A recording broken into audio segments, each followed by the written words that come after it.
এবার থেকে রসমালাই তৈরি করতে পারবেন দুধের ছানা ছাড়া। দুধ বা দুধের ছানা কোনো রকম কোনো কিছুই লাগবে না। শুধুমাত্র 1 কাপ সাবুদানা থাকলে আপনি তৈরি করতে পারবেন একেবারে নরম তুলতুলে রসালো রসমালাই মিষ্টি। আশা করছি রেসিপিটি আপনাদের সবার কাছে ভালো লাগবে। তাহলে চলুন আমরা পুরো রেসিপিটা দেখতে থাকি। রসমালাই তৈরি করার জন্য প্রথমে আমাদের লাগবে সাবুদানা। মেজারমেন্ট কাপের 1 কাপ সাবুদানা আমি মিক্সিং বোলের মধ্যে নিয়ে নিচ্ছি। এবার এখানে পরিমাণ মতো জল দিয়ে 2-3 বার হালকা হাতে নেড়ে চেড়ে ধুয়ে নিতে হবে। যেমনটা দেখতে পাচ্ছেন ঠিক তেমন করে 2 বার করে ধুলেই হবে। তারপর জল নিংড়ে নিয়েছি একদমই, দেখতে পাচ্ছেন। এবার ঢাকনা দিয়ে ঢেকে রেখে দিব আমি 10 মিনিটের জন্য। 10 মিনিট রাখলেই হবে, এর বেশি রাখার দরকার নেই। 10 মিনিটের মধ্যে কিন্তু সাবুদানাগুলো ফুলে ডাবল হয়ে যাবে, দেখবেন। আমি 10 মিনিট পর ঢাকনাটা তুলে আপনাদেরকে দেখিয়ে দিচ্ছি। সাবুদানাগুলো ভিজে গেছে, ভিজে ফুলে গেছে, দেখেন একদম জর্জরো হয়ে গেছে। এই সাবুদানার মধ্যে এখন দিয়ে দিব 1 টেবিল চামচ চিনি, 1 চিমটির মতো লবণ, 1 টেবিল চামচ গুঁড়ো দুধ। লবণটা যদি আপনারা না দিতে চান না দিলেও চলবে, তবে মিষ্টি খাবারে লবণ দিলে মিষ্টির ব্যালেন্সটা খুব সুন্দর হয়, ভালো আসে।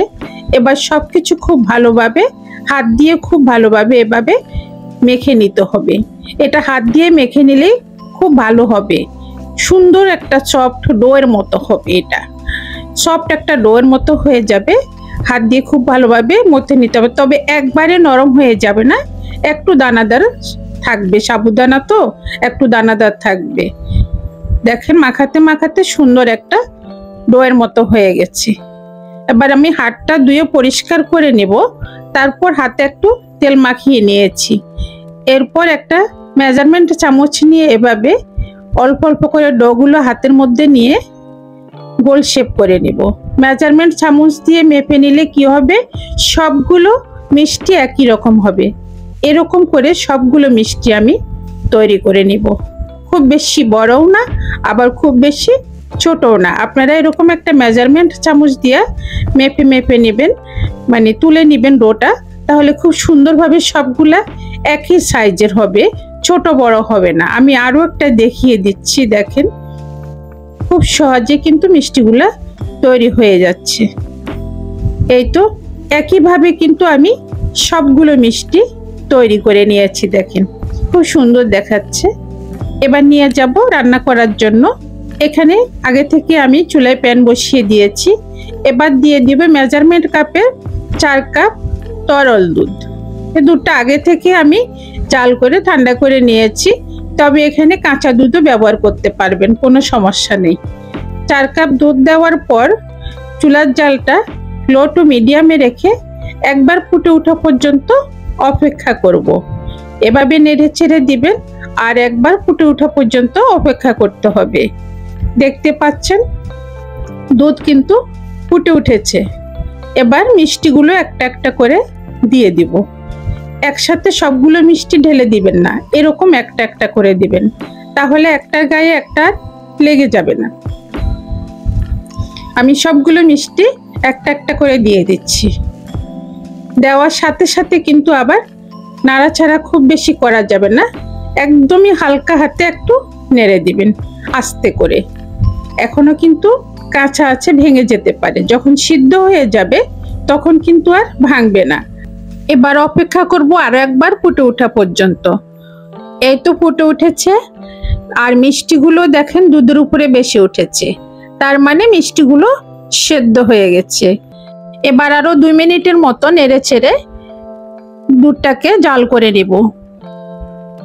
দুধটা অনেক পাতলা আছে, সেজন্য একটু জাল করে নিতে হবে। মিষ্টি যেহেতু সিদ্ধ হয়ে গেছে তাই আর বেশি সেদ্ধ করতে হবে না মিষ্টি, দুধটাকে একটু জাল করে নিলেই হবে। তাও একবার দুটো চামচে তুলে আমি চেক করে নিচ্ছি মিষ্টিগুলো সেদ্ধ হয়েছে কিনা। দেখেন একদম নরম তুলতুলে হয়ে গেছে, তার মানে মিষ্টিগুলো সেদ্ধ হয়ে গেছে। আমি শুধু দুধ দিয়েই মিষ্টিগুলো সেদ্ধ করেছি এখানে, আর কিছুই এখনো দিইনি। এবার দিব চিনি। 1/3 কাপ চিনি দিয়ে দিচ্ছি। মেজারমেন্ট কাপের 1/3 কাপ চিনি দিয়ে দিচ্ছি। আপনারা চিনিটা আপনাদের টেস্ট অনুযায়ী দিতে পারেন, আবার কম বেশি করতে পারেন। আর দিয়ে দিচ্ছি 1/3 কাপ গুঁড়ো দুধ। এতে করে মালাইটা ঘন হবে, আরও খেতে ভীষণ ভালো লাগবে। মালাইটা ঘন করার জন্য গুঁড়ো দুধটা অবশ্যই দিবেন। দেখেন খুব সুন্দরভাবে মালাইটা আরো ঘন হয়ে গেছে। আর ফ্লেভারের জন্য দিয়ে দিচ্ছি 1 টিস্পুন এলাচ গুঁড়া। এলাচের পরিবর্তে আপনারা গোটা এলাচকে একটু থেতো করেও দিতে পারেন। আবার এলাচের ফ্লেভার যদি ভালো না লাগে তাহলে আপনারা একটা তেজপাতাও দিতে পারেন। দুধ অনেক ঘন হয়ে গেছে, দেখেন মালাইটা অনেক ঘন হয়ে গেছে। আর বেশি জাল করব না, এবার আমি নামিয়ে নেব। ঠান্ডা হলে কিন্তু এটা আরো জমে যাবে, সেজন্য একটু পাতলা থাকতে নামাতে হবে। এই তো আমি নামিয়ে নিচ্ছি সার্ভিং বলে। দেখেন মিষ্টিগুলো কত সুন্দর হয়েছে, সবগুলো মিষ্টি গোটা আছে, একটা মিষ্টিও ভাঙেনি। এখন আমি উপরে কিছু পেস্তা বাদাম কুচি দিয়ে ডেকোরেট করে দিয়েছি। আপনারা চাইলে কাঠবাদাম কুচিও দিতে পারেন, কাজু বাদাম কুচিও দিতে পারেন। তবে এটা খেতে এতটাই টেস্টি হয়, কোনো কিছুই লাগে না। আর চাইলে এভাবে গরম গরমে খেতে পারেন, আবার ফ্রিজে রেখে ঠান্ডা ঠান্ডাও খেতে পারেন, ভীষণ ভালো লাগবে। যেভাবেই খান না কেন এই রসমালাইটা ভীষণ টেস্টি। এটার সাথে কোনো কিছুই লাগবে না, জাস্ট এটা একবার বানিয়ে খেয়ে দেখবেন, একদম মন প্রাণ জুড়িয়ে যাবে। দেখেন মিষ্টিগুলো এত বেশি রসালো হয়েছে আর এত বেশি নরম তুলতুলে হয়েছে।